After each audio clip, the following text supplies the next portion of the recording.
This week has been insane with new product launches and teases. This is number 3. Welcome back, Troglodytes, to your daily dose of guitar information, the Trogly's Guitar Show. It's either feast or famine, and the custom shop has a new crazy $20,000 guitar for us to talk about. But hey, I actually want to talk about some new Epiphone leaks first. Till sent this over on my Facebook page, and I was shocked. You're gonna blaze through the market with these things. About 15 years after the introduction of the Widow series, Epiphone is finally going to join the party. Now, if you're not familiar with what Widow means, in Gibson's terms, it's when they spray the entire guitar a solid color, and then they don't scrape the binding, so that gives the headstock a very cool look as well as the body.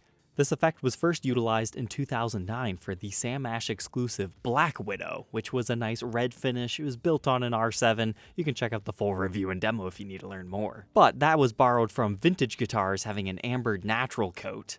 But from there, they decided to do a whole bunch of different colors. And let's just say these things used to be rare, but in the past couple of years, we've been seeing the custom shop crank these things out to the point where I honestly don't like them that much anymore. I feel they're overproduced in the current market. I liked it much better when it was a rare one-off of the mod collection or the original runs, but hey, that's just me in the collector mindset. So to see new Epiphone be like, hey, we're gonna start overproducing these now too, it's like, hooray! The prices might finally come down. Because you'll no longer have to spend, $6 to $8 grand on the used and or new market just to get this colored effect.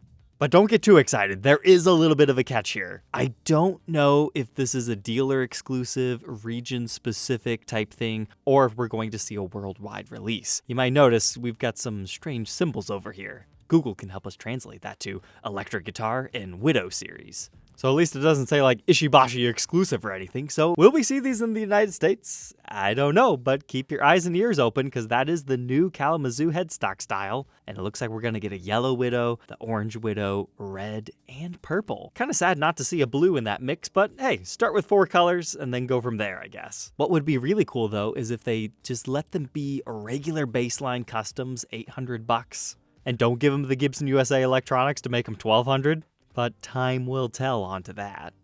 Our next Epiphone teaser is thanks to Ozzy. He found this photo. Over here, we've got the Gibson open book headstock style shape, so that's one of those inspired by Gibson custom Epiphones, but now let's pan over to the new thing. There might be an Epiphone inspired by Gibson Custom Double Cut Junior coming up, this time in Pelham Blue. The Gibson version of that guitar is so painfully expensive. Just a regular TV yellow one's $4,000. And to get a custom color, it's about $1,000 over top of that. Even the closest thing within Gibson USA is $17,000.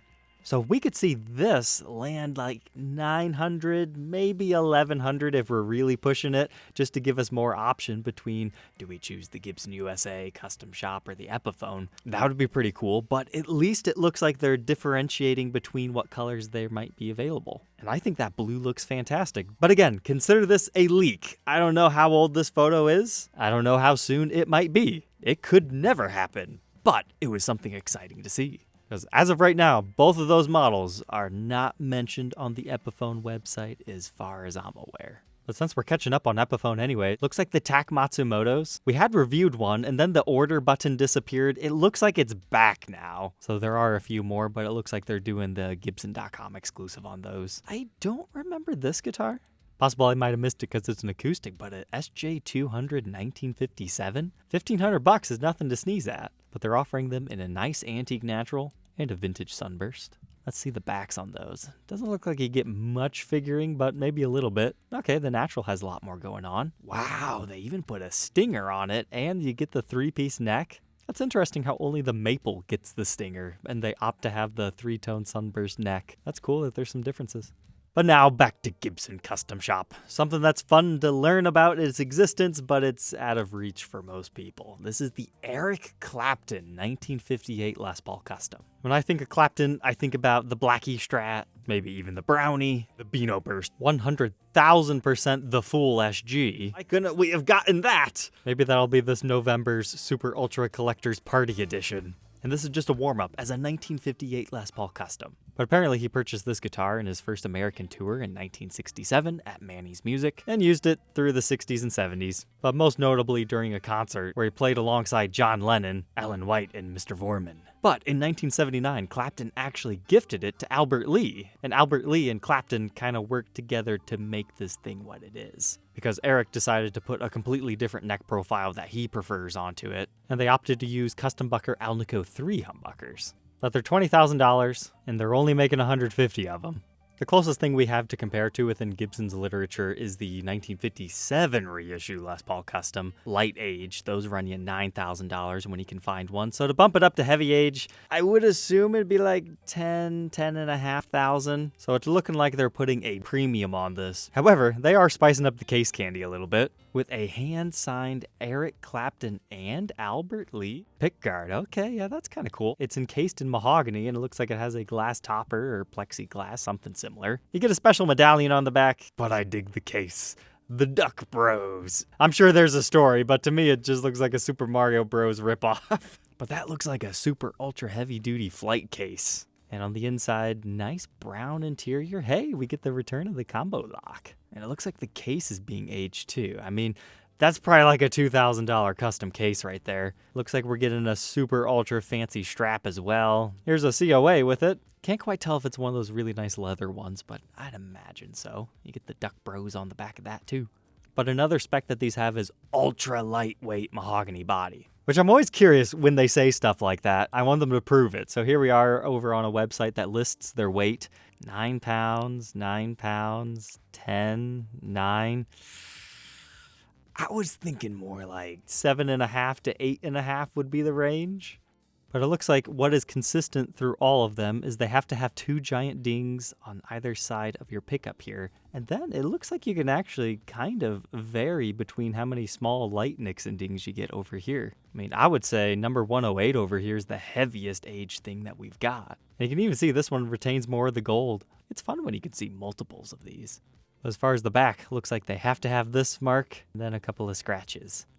But there is kind of a fun part on the headstock. Apparently he liked to put a cigarette or something up here, so they actually had to burn each and every single one of these and chip off a chunk of the binding right there. One of my all-time favorite aged releases out of the custom shop had to have been the Peter Frampton Phoenix, the proper edition, that they made right after they found the guitar, because like most of the binding is missing, but the channel route's still there. A lot of the color's gone. Half your inlays are missing. It's all burnt up. That's just such a great recreation. This one's not quite on the same level, but it's similar. It's a lot of fun. And it looks like they continue that onto the back. A reproduction of his serial number, it looks like, and then Eric Clapton, what number you got out of that.